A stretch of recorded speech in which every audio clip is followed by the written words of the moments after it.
નમસ્કાર. આજે આપણે એક એવા અદૃશ્ય ફોર્સની વાત કરીશું જે આપણી આસપાસ બધે જ છે. ક્યારે વિચાર્યું છે કે કપડામાંથી તણખા કેમ ઝરે છે કે પછી આકાશમાં વીજળી કેમ થાય છે? આ બધા પાછળનું વિજ્ઞાન છે સ્થિતવિદ્યુતશાસ્ત્ર. તો ચાલો ફિઝિક્સના આ ખૂબ જ રસપ્રદ ટોપિકને સમજવાની શરૂઆત કરીએ. ચાલો ને એકદમ રોજિંદા અનુભવથી જ શરૂ કરીએ. ખાસ કરીને શિયાળામાં સૂકા વાતાવરણમાં જ્યારે આપણે સ્વેટર કે કોઈ સિન્થેટિક કપડાં ઉતારીએ ત્યારે પેલો તળતળ અવાજ આવે છે. ક્યારેક તો અંધારામાં નાનો તણખો પણ દેખાય. શું છે આ? ખરેખર એ સમયે શું થાય છે? તો આ સવાલનો જવાબ અને આખો વિષય સમજવા માટે આપણે આ મુદ્દા ઉપર વાત કરીશું. પહેલાં તો રોજિંદા જીવનમાં સ્થિત વિદ્યુત ક્યાં જોવા મળે છે એ જોઈશું. પછી વિદ્યુતભારના પ્રકાર, વાહકો અને અવાહકો કોને કહેવાય, વિદ્યુતભારના મૂળભૂત ગુણધર્મો શું છે અને છેલ્લે આ વિદ્યુતભારનું માપ કેટલું હોય છે એ સમજીશું. તો આપણો પહેલો મુદ્દો રોજિંદા જીવનમાં સ્થિત વિદ્યુત. આ જે ઘટના છે ને એને જ કહેવાય છે સ્થિત વિદ્યુત. અને હા, એ ખાલી કપડાં ઉતારતી વખતે થતી નાની અમથી હેરાનગતિ નથી. આની પાછળ ભૌતિકશાસ્ત્રનો એક બહુ જ ફંડામેન્ટલ કોન્સેપ્ટ રહેલો છે. જો સિન્થેટિક કપડામાંથી થતા તણખા હોય, ચોમાસામાં થતી વીજળી હોય કે પછી ક્યારેક ગાડીના દરવાજાને અડકતા લાગતો કરંટ હોય, આ બધા અનુભવો પાછળનું કારણ એક જ છે: વિદ્યુતભારનું એક જગ્યાએ જમા થવું અને પછી અચાનક જ ડિસ્ચાર્જ થઈ જવું. બસ આ જમા થયેલા એટલે કે સ્થિત વિદ્યુતભારના અભ્યાસને જ આપણે સ્થિત વિદ્યુતશાસ્ત્ર એટલે કે ઇલેક્ટ્રોસ્ટેટિક્સ કહીએ છીએ. સારું, આપણે વારંવાર વિદ્યુતભાર શબ્દ વાપરી રહ્યા છીએ. પણ સવાલ એ છે કે આ ચાર્જ કે વિદ્યુતભાર છે શું? આ કોઈ નવી વાત નથી હો. એની પાછળની જે શોધ છે એ તો હજારો વર્ષો પહેલાં થયેલા સાવ સાદા અવલોકનોથી શરૂ થઈ હતી. તો ઘણા બધા પ્રયોગો પછી વૈજ્ઞાનિકો એક બહુ જ મહત્વના નિયમ પર પહોંચ્યા. નિયમ એકદમ સીધો છે. જો બે પદાર્થો પર એક સરખો ચાર્જ હોય એટલે કે સજાતીય, તો એ એકબીજાને ધક્કો મારશે, અપાકર્ષણ થશે. અને જો ચાર્જ અલગ અલગ હોય એટલે કે વિજાતીય, તો એ એકબીજા તરફ ખેંચાશે, આકર્ષણ થશે. બસ આટલો સિમ્પલ નિયમ આખા ઇલેક્ટ્રોસ્ટેટિક્સનો પાયો છે. આ નિયમને સમજવા માટે એ સમયના પ્રયોગો જોઈએ. વૈજ્ઞાનિકોએ શું કર્યું? રેશમ સાથે ઘસેલા બે કાચના સળિયાને પાસે લાવ્યા તો એ દૂર ગયા. પછી ફર સાથે ઘસેલા બે પ્લાસ્ટિકના સળિયાને પાસે લાવ્યા તો એ પણ દૂર ગયા. પણ જ્યારે એક વિદ્યુતભારિત કાચના સળિયાને અને પ્લાસ્ટિકના સળિયાને પાસે લાવ્યા તો એ બંને એકબીજા તરફ ખેંચાયા. આના પરથી શું સાબિત થયું? એ જ કે ચાર્જ એક પ્રકારનો નથી, ઓછામાં ઓછા બે પ્રકારના ચાર્જ હોવા જ જોઈએ. તો આ બે પ્રકારના ચાર્જને નામ કોણે આપ્યું? એ હતા અમેરિકન વૈજ્ઞાનિક બેન્જામિન ફ્રેન્કલિન. એમણે જ આ નામો આપ્યા જે આજે આપણે વાપરીએ છીએ, પોઝિટિવ અને નેગેટિવ. બસ એક પ્રણાલી તરીકે એવું નક્કી થયું કે રેશમ સાથે ઘસેલા કાચના સળિયા પર જે ચાર્જ આવે એને પોઝિટિવ એટલે કે ધન ગણવો અને ફર સાથે ઘસેલા પ્લાસ્ટિકના સળિયા પર જે ચાર્જ આવે એને નેગેટિવ એટલે કે ઋણ ગણવો. ઓકે, તો હવે આપણી પાસે ચાર્જના બે પ્રકાર છે. પણ એક સવાલ હજી બાકી છે.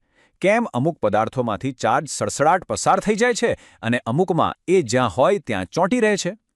આનો જવાબ એ પદાર્થ કેવો છે એના પર રહેલો છે. આપણે પદાર્થોને બે મુખ્ય ગ્રુપમાં વહેંચી શકીએ. એક છે વાહકો એટલે કે કંડક્ટર્સ. આ એવા પદાર્થો છે જે ચાર્જને મુક્તપણે ફરવા દે છે. બીજા છે અવાહકો એટલે કે ઇન્સ્યુલેટર્સ. આ જાણે ચાર્જ માટે નો એન્ટ્રીનો બોર્ડ લગાવી દે છે. એ ચાર્જને સહેલાઈથી પસાર થવા દેતા નથી.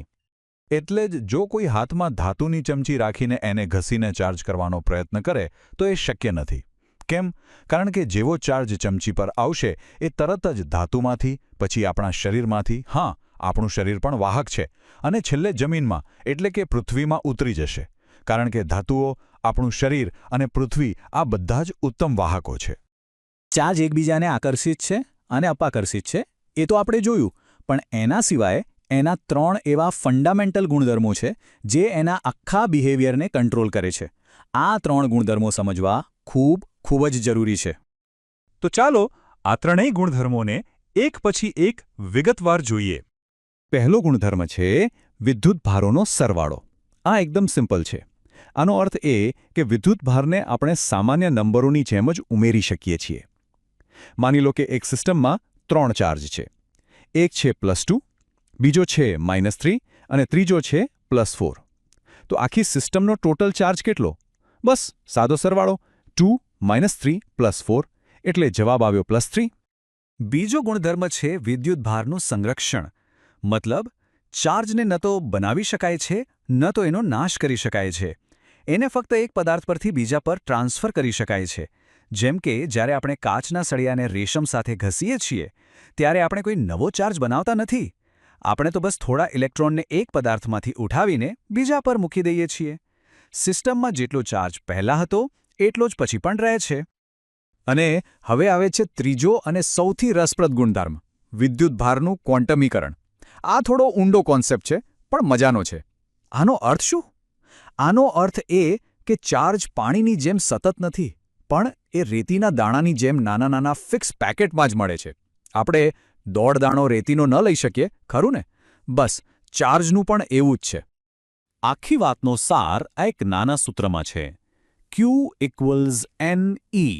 અહીં Q એટલે કોઈપણ પદાર્થ પરનો ટોટલ ચાર્જ. E એટલે ચાર્જનો સૌથી નાનો મૂળભૂત એકમ, જે એક ઇલેક્ટ્રોન પર હોય છે.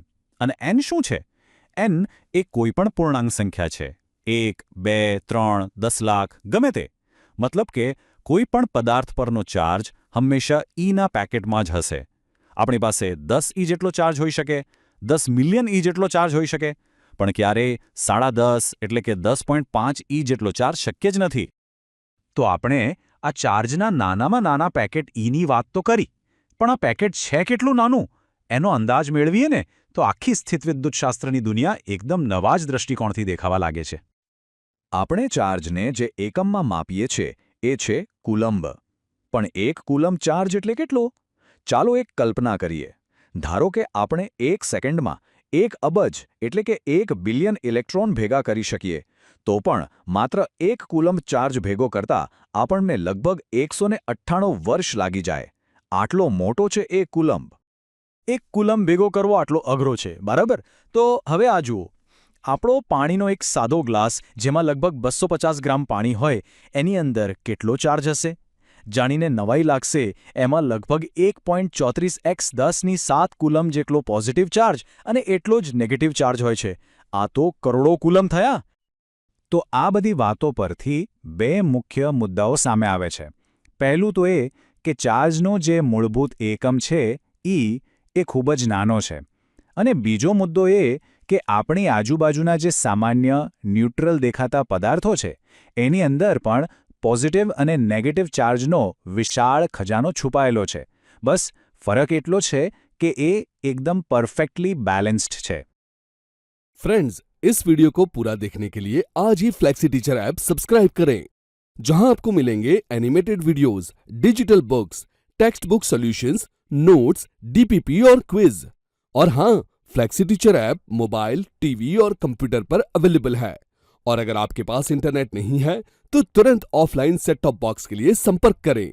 Flexi teacher, the one you needed.